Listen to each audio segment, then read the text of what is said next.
Pair trading নামটো অলপমান interesting পাইছেনে এটো একচুয়ালি এটা ট্ৰেডিং ষ্ট্ৰেটেজি হয় আৰু এটো ষ্ট্ৰেটেজি সবতছে বেস্ট পাৰ্ট কি এটো এটা হেজিং ষ্ট্ৰেটেজি মানে ইয়াতে আপোনাৰ প্ৰফিট হোৱা চান্সটো বহুতে বেছি আৰু লস হোৱা চান্সটো বহুতে কম সো ষ্ট্ৰেটেজিটো কি হয় কেনেকে এপ্লাই কৰিব লাগে কেতিয়া এপ্লাই কৰিব লাগে আৰু হা কেইটা লটৰ হৈতে এপ্লাই কৰিব লাগে বা ট্ৰেড কৰিব লাগে Actually, it is a derivative strategy. মানে আপনি হয় ফিউচার্স নহলে অপশনস দি ট্রেড কৰিব লাগিব সো লটৰ হৈতে ট্ৰেড কৰিব লাগিব সো কিমানটা লট ট্ৰেড কৰিব লাগিব গুটেইখিনি কথা ডিটেইলস আলোচনা কৰিম ভিডিওটো ইন্টাৰেস্টিং হ'ব নতুন কথা শিকিব একেবাৰে লাষ্টলৈকে স্কিপ নকৰাকে চাব সো फ्रेंड्स মোৰ নাম ডক্টৰ ৰাজীৱ এলবি ৰয় যদি ফাৰ্স্ট টাইম আপনি আমাৰ চ্যানেলটো ভিজিট কৰি আছে আপডেক্স SMS by Rajiv LB Please channel to subscribe কৰি দিব আৰু লগতে বেল আইকন দবাই দিব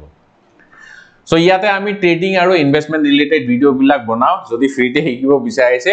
সাবস্ক্ৰাইব কৰি পেলাই বেল আইকন দবাবলৈ নেপাহৰিব সো জিয়ে নহক এতিয়া আমি পেয়াৰ ট্ৰেডিং ষ্ট্ৰেটেজিটো কি হয় অলপমান সবিশেষ আলোচনা কৰো সো নামটো হৈছে পেয়াৰ ট্ৰেডিং পেয়াৰ মানে তো গমে পাইছে পেয়াৰ মানে জোড়া এহাল তাৰনে এইটো ষ্ট্ৰেটেজিত আপুনি একেলগে এহাল স্ক্ৰিপ্টত বা এহাল সিকিউৰিটি ট্ৰেড লব লাগিব ঠিক আছে এজুৰ সিকিউৰিটি ট্ৰেড লব লাগিব আৰু এই সিকিউৰিটিটো কি হ'ব পাৰে হেতু আপোনাৰ ষ্টকও হ'ব পাৰে হেতু আপোনাৰ ইনডেক্সও হ'ব পাৰে তাৰনে যদি ইনডেক্সত ট্ৰেড কৰে তেতিয়া হলে একেবাৰে বা একেলগে আপুনি দুটা ইনডেক্সত ট্ৰেড লব লাগিব আৰু যদি ষ্টকত ট্ৰেড কৰে তেতিয়া হলে দুটা ষ্টকত একেবাৰে বা একেলগে ট্ৰেড লব লাগিব ঠিক আছে সো মই ইনডেক্সত দেখাই দিছো কেনেকে পেয়াৰ ট্ৰেডিং ষ্ট্ৰেটেজি বনাব ঠিক আছে সো যেহেতু এইটো এটা পেয়াৰ ট্ৰেডিং ষ্ট্ৰেটেজি হয় হেজিং ষ্ট্ৰেটেজি হয় গতিকে আপনি তেতিয়াহে প্ৰফিটেবল হ'ব যেতিয়া দুটা ইনডেক্স বিপৰীত দিশত ট্ৰেড কৰি থাকিব ঠিক আছে যেনেকে পপুলাৰ দুটা ইনডেক্স হল আমাৰ ইন্ডিয়ান মাৰ্কেটত এটা হল নিফটি আৰু এটা হল ব্যাংক নিফটি তাৰনে আপনি দুটা ইনডেক্স চাই থাকিব লাগিব যদি এটা ইনডেক্স উপৰলে গৈ আছে আনটো ইনডেক্স তললে গৈ আছে তেতিয়াহে আমি এই ষ্ট্ৰেটেজিটো বনাম ঠিক আছে পেয়াৰ ট্ৰেডিং ষ্ট্ৰেটেজিটো বনাম বা এনেকুৱা হ'ব পাৰে ধৰিলক এটা ইনডেক্স বহুত বেছি ষ্ট্ৰং হৈ আছে আৰু এটা ইনডেক্স অলপমান কম ষ্ট্ৰং তেতিয়াও আপনি এই ষ্ট্ৰেটেজিটো বনাব পাৰে ঠিক আছে এতিয়া নেক্সট কোৱেশ্চনটো হল কেতিয়া আমি এইটো ষ্ট্ৰেটেজি বনাম সো যেনেকে মই কলো আপনি চাব লাগিব হয় বিপৰীত দিশত মুভ কৰি থাকিব লাগিব দুটা ইনডেক্স নহলে এটা ইনডেক্স অলপমান কম ষ্ট্ৰং আৰু এটা অলপমান বেছি ষ্ট্ৰং ঠিক আছে সো ইয়াতে মই নিফটি ডেইলি চাৰ্ট দেখাই আছো সো মই এটা সিনাৰিও দেখাই দিও কেনেকে বা কেতিয়া আপনি এইটো ষ্ট্ৰেটেজি বনাব যেনেকে আপনি 5 তাৰিখত যদি চাই 5 তাৰিখত এইটো হল closing price Nifty closing price প্ৰায় 625 ৰ ওচৰৰ বজাৰে ক্লোজিং দেখাইছে ঠিক আছে আৰু নেক্সট ডে ইয়াতে গৈ প্লাই ক্লোজিং দেখাইছে সো প্ৰায় 22820 তাৰনে ইয়াৰ পৰা ইয়ালৈকে কিমান পইণ্টস আগবাঢ়িছে নিফটি 200 পইণ্টস ঠিক আছে 200 পইণ্টস বুলিশ হৈ প্লাই ক্লোজ হৈছে তাৰনে প্ৰায় 1% মান সো নিফটিৰ এইটো হল পাৰফৰম্যান্স আৰু ব্যাংক নিফটিৰ ইনডেক্সটো হিডনা কেনকা পাৰফৰ্ম কৰিছে হেতু এবাৰ চাই লওক ব্যাংক নিফটি আগদিনা ইয়াতে ক্লোজ হৈছে একেদিনা চাব লাগিব দে আমি 4 তাৰিখৰ ডেটা চাই আছো আৰু 5 তাৰিখে ইয়াতে ক্লোজিং দেখাইছে সো প্ৰায় 0.5% মান ঠিক আছে সো নিফটিত কিমান আছিল নিফটিত আছিল প্ৰায় 1% মান আৰু ব্যাংক নিফটিৰ মুভমেন্ট কিমান আছিল 0.5% সো দুইটাৰ মাজত অলপমান ডেভিয়েশন দেখা পাইছে নে পাৰ্থক্য মানে এটা ইনডেক্স অলপমান ষ্ট্ৰং আৰু এটা ইনডেক্স অলপমান উইক হৈ আছে ঠিক আছে সো যদি এনেকুৱা হয় এটো আপোনাৰ পাৰফেক্ট সিনাৰিও হ'ব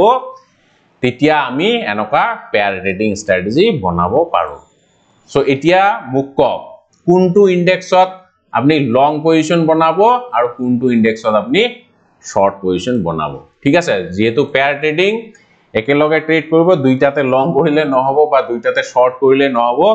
হেজিং ষ্ট্ৰেটেজি হয় এটাত আপনি লং কৰিব লাগিব এন্ড আনটোত আপনি শৰ্ট কৰিব লাগিব ঠিক আছে সো আনসাৰটো তো বহুত সিম্পল কাৰণ কি যোনটো বেছি ষ্ট্ৰং তাতে অবভিয়াসলি আমি লং পজিশন বনাম আৰু যোনটো অলপমান উইক তাতে আমি শৰ্ট পজিশন বনাম ঠিক আছে জেনাৰেলি কি হয় দুইটা ইনডেক্স নিফটি আৰু ব্যাংক নিফটি প্ৰায় প্যাৰালালি এনেকে মুভ কৰি থাকে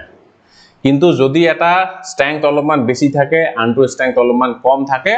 যোনটো ডিফাৰেন্স হ'ব হেতু হ'ব আমাৰ প্রফিট ঠিক আছে এতিয়া নেক্সট ডে চাও নেক্সট ডে কি হৈছে কাহিনীটো ব্যাংক নিফটি চাওক আপনি যদি মার্কেট ক্লোজ হওয়ার আগে আগে পজিশন বনালে হয় ঠিক আছে মার্কেট ক্লোজ হওয়ার আগে আগে মানে ব্যাংক নিফটি তেতিয়া এইখিনি মানত ক্লোজ হৈছে ঠিক আছে সো নেক্সট ডে যদি আপনি ক্লোজিং হওয়ার আগলৈকে হোল্ড কৰি ৰাখে তেতিয়া হলে ইয়াতে চাওক কিমান 1% অৰ মুভমেন্ট দেখা পাইছে এটো ব্যাংক নিফটি আৰু নিফটিত কিমান মুভমেন্ট দেখাইছে নিফটি চাওক নিফটি ইয়াৰ আগদিনা ক্লোজিং অৰ পৰা নেক্সট ডে 2% ঠিক আছে দুগুণ তাৰনে ইয়াতে আপনি যদি নিফটিত লং পজিশন বনালে হয় তাৰনে তাত আপনি 2% অৰ প্ৰফিট পালে হয় আৰু ব্যাংক নিফটিও বুলিশ মোমেন্টাম দেখাইছে কিন্তু ব্যাংক নিফটি স্ট্রেংথ অলপমান কম আছিল 1% পজিটিভ ঠিক আছে এই দুইটা পজিটিভ কিন্তু 1% পজিটিভ সো নিফটিত আপনি 2% অর প্রফিট পালে লং কৰিছে ঠিক আছে আৰু ব্যাংক নিফটি যেহেতু আপনি শৰ্ট কৰিছে তাত আপনি 1% অর লস খালে নহয় না কিন্তু ওভারঅল যদি আপনি চাই নেট আপনার কি প্রফিট হবো না লস হবো নেট আপনার 1% মান প্রফিট হবো হয় না ইয়াতে 2% অর প্রফিট ইয়াতে 1% অর লস সো নেট আপনার 1% প্রফিট থাকিব সো এইটোৱে হল পেয়ার ট্রেডিং ইয়াতে কমপ্লিট হেডজ হৈ থাকে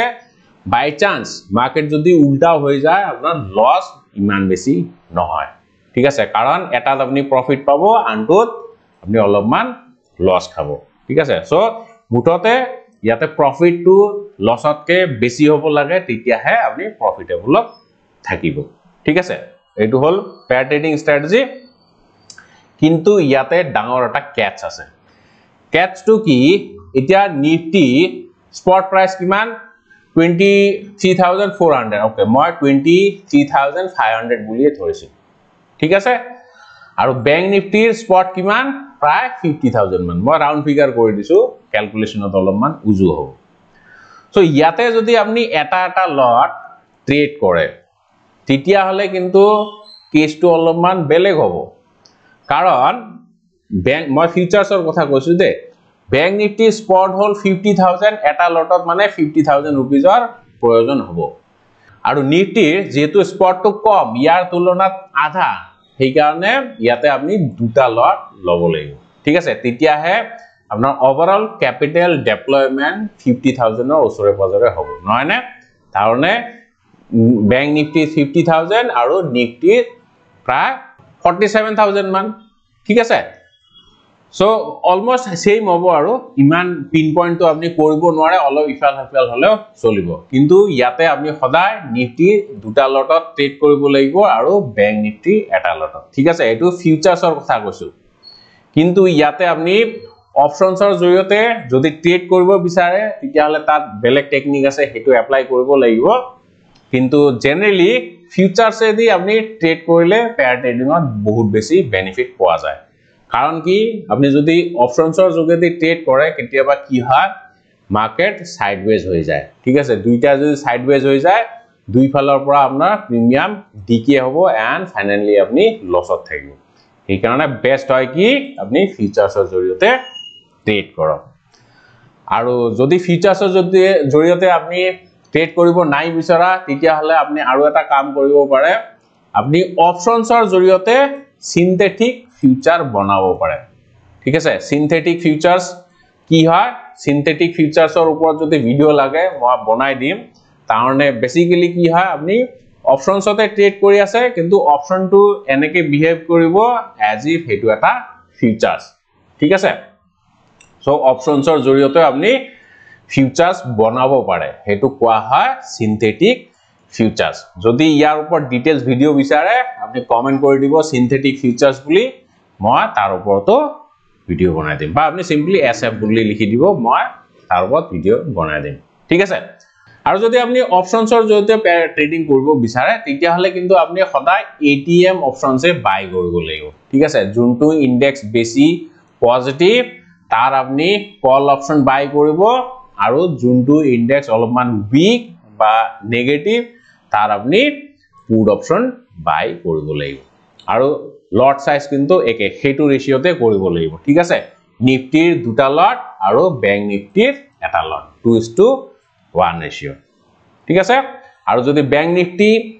বেছি স্ট্ৰং হয় নিফটি উইক হয় তেতিয়াহলে আপনি নিফটিৰ ফিউচাৰ্স শৰ্ট কৰি দিব আৰু ব্যাংক নিফটিৰ ফিউচাৰ্স